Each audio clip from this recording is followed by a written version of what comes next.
айыпталуучу Исхак Эртай Дүйшөнбековичке бөгөт коюу чарасы 2 айлык камакка алуу түрү колдонулган.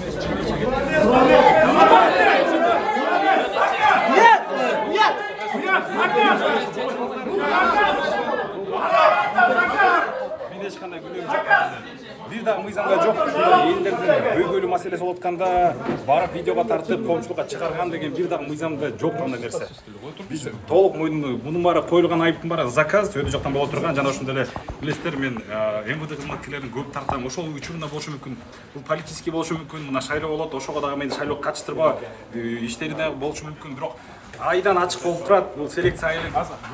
Ошол жерден мен түз эфир жасаганмын. Элдин баары билет что ал жерден мен жол жапкан учурда мен ал жерде жок да болчумун. Башка адамдар менен жүргөн күбөлөрүм дагы бар. Прямо полностью доказать. Мени азыр начкада эч бир мыйзам бузбасам дагы жөн эле күнөөлүү эмес, күнөөсүз жок адамды мен ишенип күчкө салып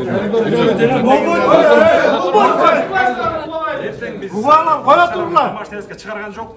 Кече күнү дагы эки мыйзам бузган адамдарды домашний арестке чыккан. Кече күнү мына Улукбек Карабекулун домашний арестке чыгарышты. Бирок эмнегедир мен эч бир күнөө кылбасам дагы мени домашний арестке чыгып мени качып берет деген нерсени коюп атат када тергөөчү. Сиз өзүңүздүн буга чейинки ишмердүүлүгүңүз менен байланыштырып атасызбы? Ошо менен түзмө-түз байланыш бар. Просто менин үнүмдү, сөзүмдү кыскартайын, оозумду жабайын деген иш аракеттер болуп жатат.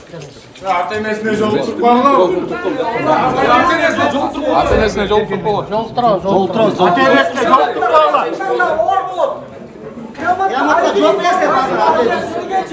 Эртай эл уулу. Кыяматта билип койгула. Эртай эл уулу. Баштадык. Акмактар мен сени. Аллах жазаңарды берсин. Жазаңарды берсин.